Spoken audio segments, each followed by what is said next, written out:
Welcome all. We are back with a fresh video, and this time also we are going to discuss a poem. Have you ever caught the sight of a butterfly fluttering through colorful flowers at the advent of spring? I'm sure you have. Don't you feel that the butterfly is actually a creature of magic?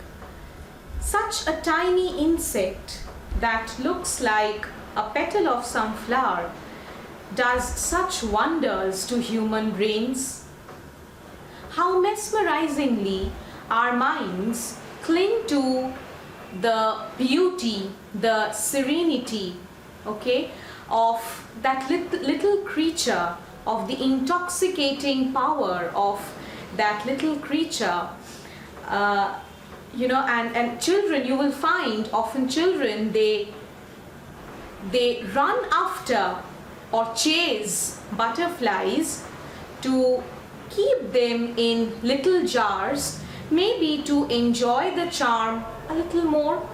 Even we adults love to catch butterflies in the hope of achieving a little bundle of joy in our hands, or maybe capturing happiness for a moment. The romantic poet William Wordsworth had also got a chance of watching a butterfly in his garden and dedicate few lines to it, thus composing the wonderful poem To a Butterfly.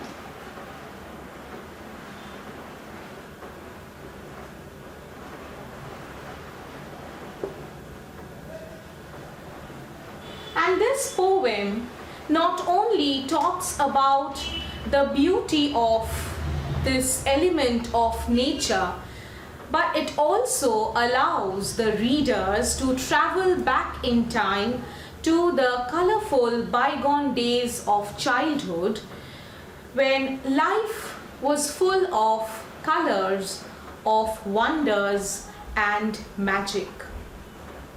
So let's read the poem once before we start discussing about it. I have watched you now a full half hour, self-poised upon that yellow flower. And little butterfly, indeed, I know not if you sleep or feed. How motionless, not frozen seas, more motionless. And then what joy awaits you when the breeze hath found you out among the trees and calls you forth again? This plot of orchard ground is ours. My trees they are, my sister's flowers. Here rest your wings when they are weary. Here lodge as in a sanctuary. Come often to us, fear no wrong. Sit near us on the bough. We'll talk of sunshine and of song and summer days that were as long as 20 days are now. Stay near me, do not take thy flight, a little longer stay in sight. Much converse do I find in thee, historian of my infancy. Float near me, do not yet depart, dead times revive in thee. Thou bringest gay creatures as thou art, a solemn image to my heart, my father's family.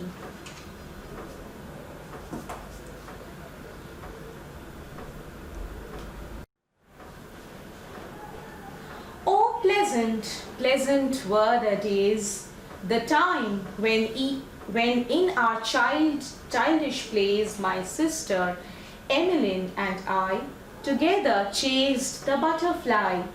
A very hunter did I rush upon the prey, with leaps and springs I followed on from brake to bush, but she, God love her, feared to brush the dust from off its wings.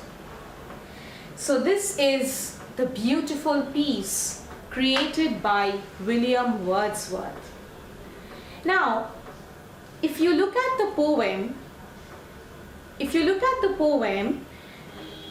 and focus on the first stanza, you will find that the poet initiates the poem by expressing how he had once caught a sight of the butterfly, and while appreciating the beauty of this little element of nature, he also carefully focuses on the calmness with which the little butterfly enjoys the harmony with its surrounding. Let me just read the lines once again. I have watched you now a full half hour, self-poised upon that yellow flower. So you see the poet here, he describes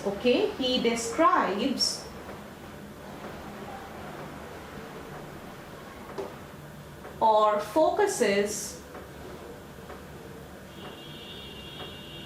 on the calmness with which the butterfly enjoys its harmony with the surroundings, right?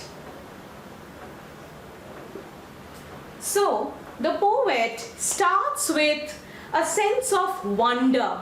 Okay, over here he says that he starts with the portion, he starts exactly at the point. He is not describing the butterfly, right? He is not talking about the color of the butterfly, the size of the butterfly, nothing about the butterfly in particular, but rather he talks about the magic that the butterfly creates, okay, or had created on the poet. He starts with a sense of wonder, okay, a sense of surprise as to how can such a little insect do wonder or mesmerize him to such an extent where he got hooked, all his attention got hooked to that insect for such a long time. In this stanza, he talks about the serenity with which the butterfly sits, okay? He also wonders, or he is thoughtful about the butterfly's capacity to remain undisturbed or unperturbed by the social turbulences that keep on tormenting human minds every day. So over here there can be many interpretations. So the first interpretation is the poet is wondering about the intoxicating capacity, okay, the intoxicating capacity of the butterfly that could succeed, or that had succeeded in rather to hook the poet's attention to it for such a long time. This is one interpretation.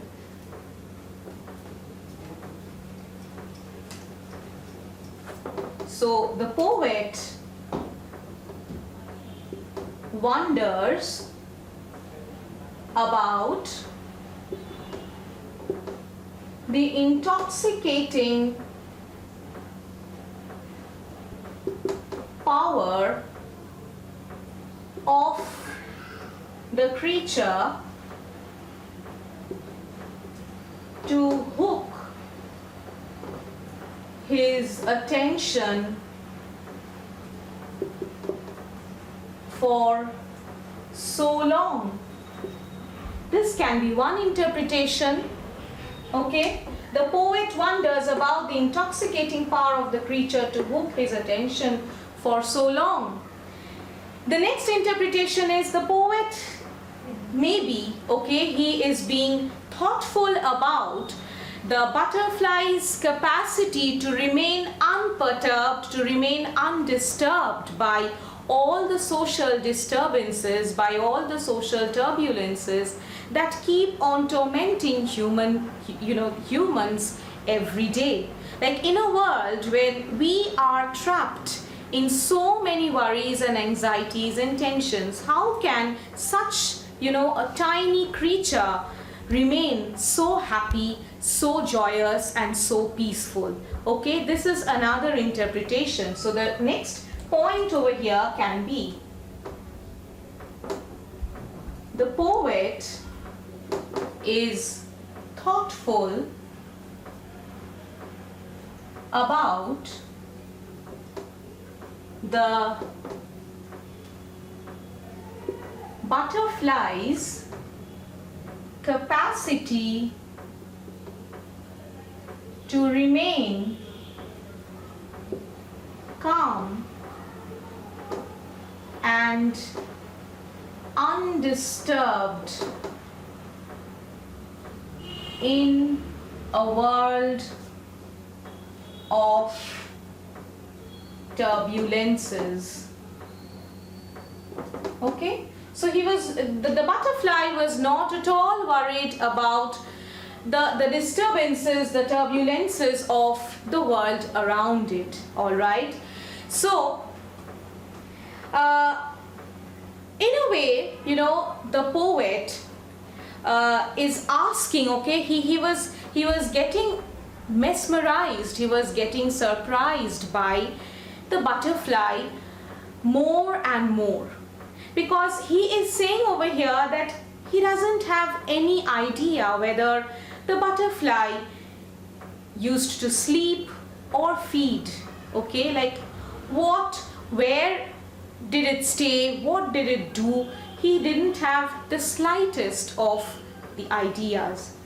But what he could feel was, he could see the butterfly to be motionless. Okay, he is calling the butterfly to be motionless over here, but mind you, he is not calling the butterfly to be lifeless. Okay, the butterfly is still motionless but not lifeless as the frozen seas. So the butterfly is not dead like the waters that freeze to ice. Okay, it is rather full of life and vigor in its motionlessness. Okay, in the motionlessness, the butterfly was full of life and vigor that was able to allow us, okay, to allow us to get engrossed in the sublime joy hidden in the bounties of nature. So over here, the poet calls the butterfly to be motionless, okay, but not lifeless.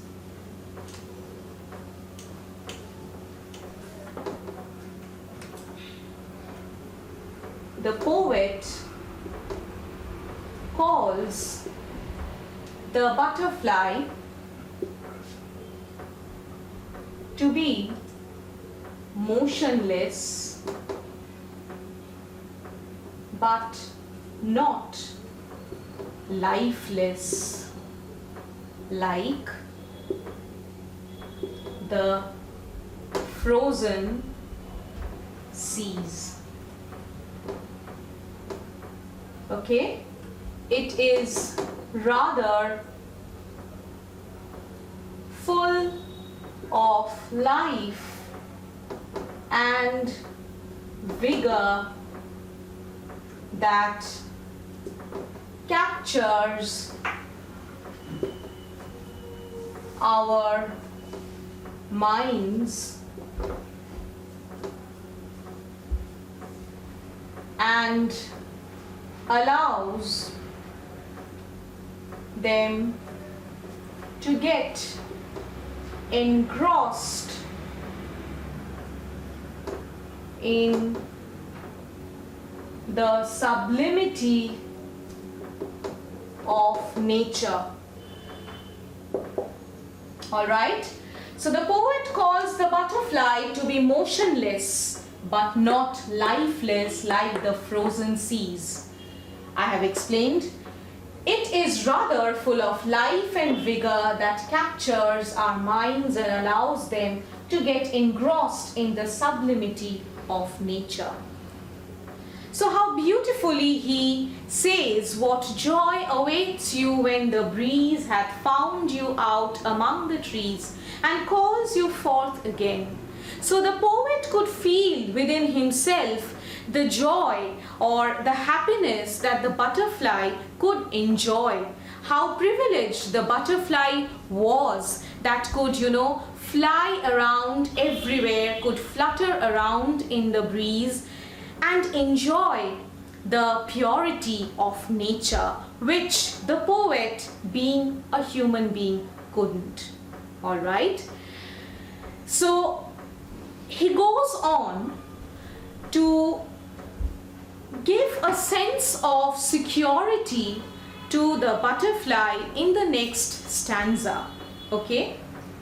Now before I get into the next stanza, over here I would like to mention another point which was very, very important as a trait of romanticism. That is, see over here in the first paragraph itself, what is the poet doing? Apparently he is describing his experience of watching a butterfly and enjoying the sight, right? But if we delve a little deeper into the poem, we will realize, or we would understand, that the poet is actually creating, okay, a tranquility within our minds, within the reader's minds, so that we can visualize the sight in front of us, okay, and enjoy the sight in front of us.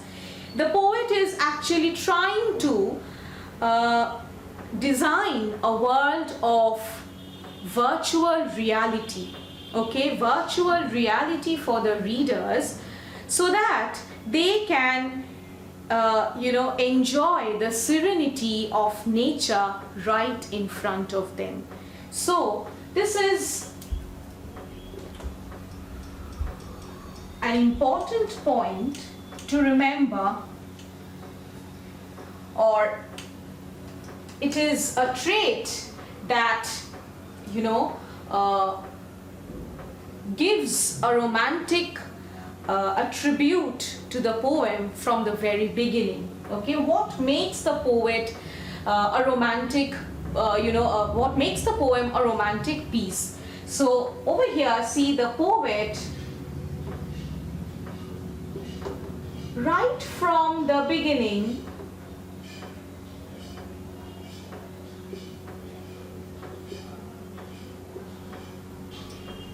creates tranquility in the readers' minds through his picturesque descriptions, okay? The way he describes, he immediately creates this sublimity, this tranquility deep within ourselves through the picturesque descriptions, okay, and allows the readers to transport to a world of virtual reality where they can enjoy the serenity of nature. All right, so basically what does the poet do in the first stanza? Through all his descriptions, he is actually trying to create a tranquility in the reader's minds through his descriptions, and allows the readers to transport to a world of virtual reality where they can enjoy the serenity of nature deep within their minds. All right. So in the next stanza, as I was saying, he moves on to create, or to give a sense of security to the butterfly. How? See over here, he says, this plot of orchard ground is ours. So he confirms that the place where the butterfly has come to visit belongs to the poet and his sister. Okay, the trees are, of course, of the poets. The flowers also belong to his sister. My trees, they are my sister's flowers. Here, rest your wings when they are weary. So he's saying that please do come to take rest over here whenever you feel tired. Okay, here lodge as in a sanctuary. You know, a sanctuary is a place where birds and animals, insects, they are kept under very safe measures where trespassers cannot go, where they are not disturbed by anyone. They don't have to face any kind of danger over there. So just as you would have felt in a sanctuary, try to feel the same sort of safety in our garden too. Okay, this is a request, or this is a confirmation which the poet gives to the butterfly. All right, so, come often to us, fear no wrong. The poet over here in the next stanza, so you see over here the poet has started a sort of conversation with the butterfly.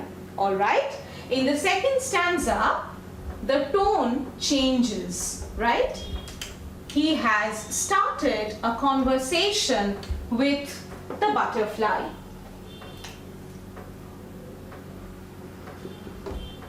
Starts a conversation with the butterfly,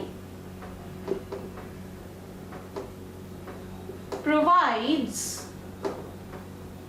a sense of security to it. Okay, he provides a sense of security to it. He extends a permanent invitation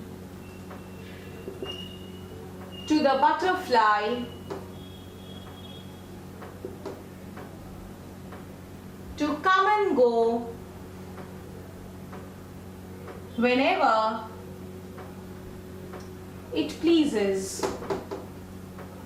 Okay, so in this stanza the poet starts a conversation with the butterfly, provides a sense of security to it, extends a permanent invitation to it to come and go whenever it pleases. Sit near us on the bough. He pleads the butterfly to sit and remain with them for some time more. Sit near us on the bough. We'll talk of sunshine and of song, and summer days that were as long as 20 days are now. So over here we can have a sense, we can get a sense that the poet was at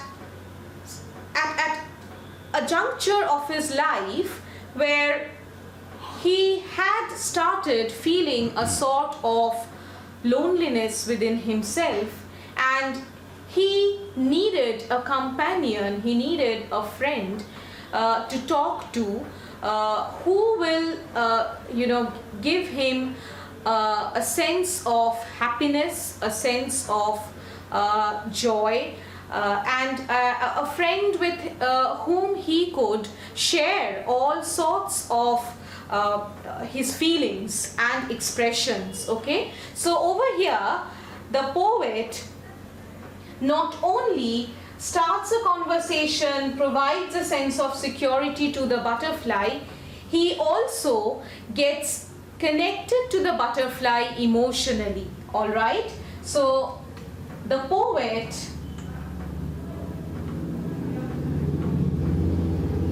gets connected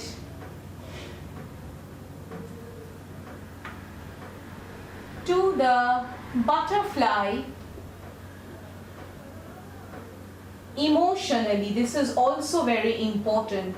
So there is an emotional exchange between the poet and the butterfly over here. Okay, he says that we are going to talk of the summer days that were as long as 20 days are now.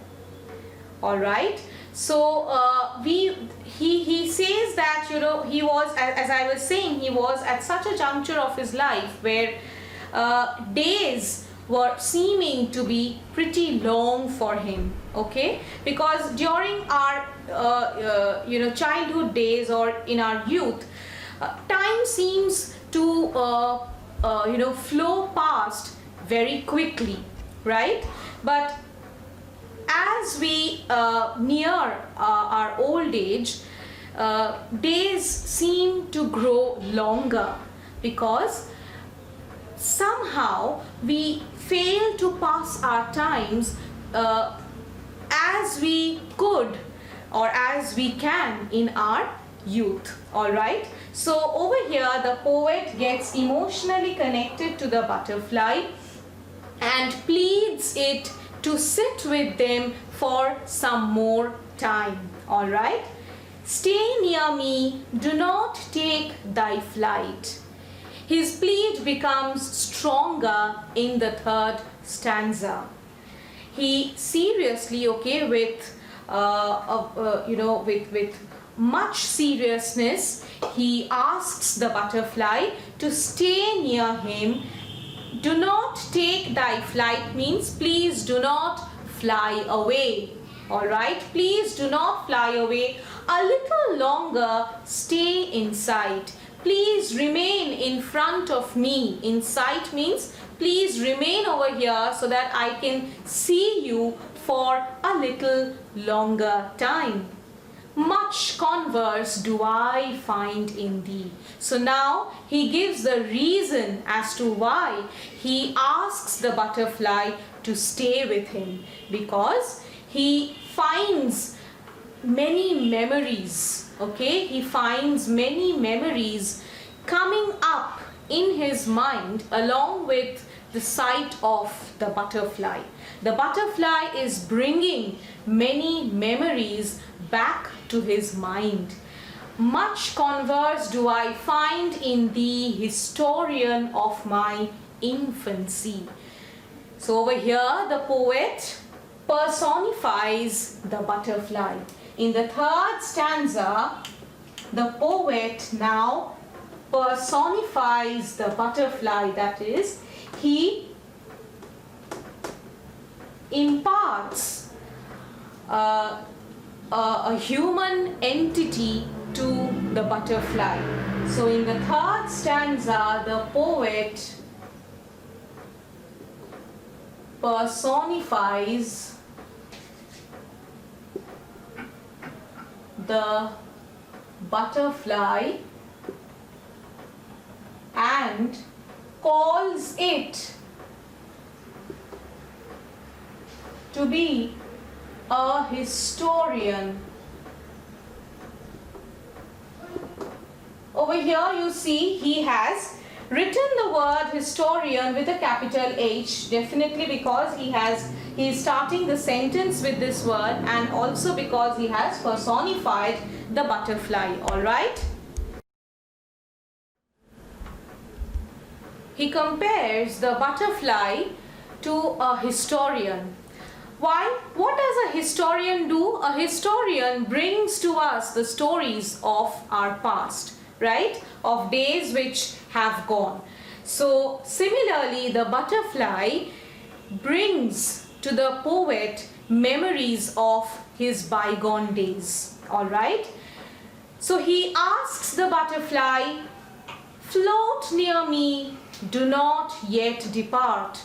Please do not depart right now. Float in front of me." Okay, float near me, fly near me, because the more you float, images and memories will come floating to my mind all the more. All right, this is what he tries to say over here. Dead times revive in thee. So the butterfly is capable of reviving times that are dead. We all know that a day which is gone is never going to return in practical life, right? But this is where the romanticism lies. As I had said, the romantics, okay, they tried to take us to a time, okay, to a time where we could enjoy an eternal happiness, okay. Through the verses, through the lines, we can actually go to any place, to any time that we feel like. All right. So similarly, he says that the butterfly, though a tiny creature, as I said, it's a creature of magic to me. So this butterfly, though an insect to the open eyes, was actually capable of transporting the poet to his childhood days, was capable of bringing up memories that were actually dead till then, when the poet had seen the butterfly. So it had that magical quality of reviving dead times that have gone. Thou bringest, gay creature as thou art, a solemn image to my heart, my father's family. You are capable of bringing images to my heart, to my mind. Images of what? Images of my father's family. Images of the times when we were young, we used to stay with our parents, okay? So you are bringing back those memories to me, those sweet memories which would have otherwise remained at a bay deep within my mind. All right? Okay? So the poet now starts growing nostalgic. All right? He says, "Oh, pleasant, pleasant were the days, the time when in our childish plays, my sister Emmeline and I together chased the butterfly. A very hunter did I rush upon the prey. With leaps and springs I followed on from brake to bush. But she, God love her, feared to brush the dust from off its wings." All right, so you see, in the last stanza, the poet grows nostalgic, okay? By now, he has moved, or he has traveled back in time. He has already gone to the childhood days where he along with his sister used to chase butterflies in his childhood days, okay? So as I had said while I had started my lecture today, children often tend to chase butterflies and keep them in jars, maybe just to capture the happiness for a moment. So similarly, the poet also chased butterflies in his childhood days. Those days were colorful, bright, and carefree. Now over here again, maybe this memory also made the poet grow emotionally attached to the butterfly as well, so that and that's why he tried to extend a sense of security to the butterfly, because he was aware by now about all the pranks that children try to play without knowing, of course. And of course he was aware by now of the harshness of the real world, of the harsh reality which the innocent lives have to face. So that's why, and he gets reminded of those playful days when he used to run after the butterflies, chase them like a hunter. He says, like a hunter, he used to chase the butterfly as a prey, okay, not as an element of nature which gave him immense joy, okay, not as a portal that could take him to an ethereal world of happiness, okay, but it was just a prey of sport for the poet during those times. And he also says over here, he has grown nostalgic, and he ends the poem with a line, with the sentence that how because the butterfly did not say anything, okay, it did not objected to the poet's prankful plays, okay, but it just remained silent and surrendered itself to the child's happiness. All right, so through this poem, through this beautiful creation, the poet, like a true romantic, I think has brought in all the aspects of romanticism. He has brought in the theme of childhood and innocence in his poem as well, because childhood played a very important part in romantic poems, because these poets, they associated childhood with innocence, with the uncorrupted capacity that could create wonders. All right, the romantics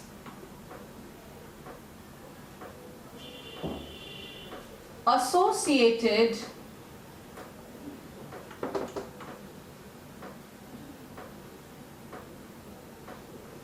childhood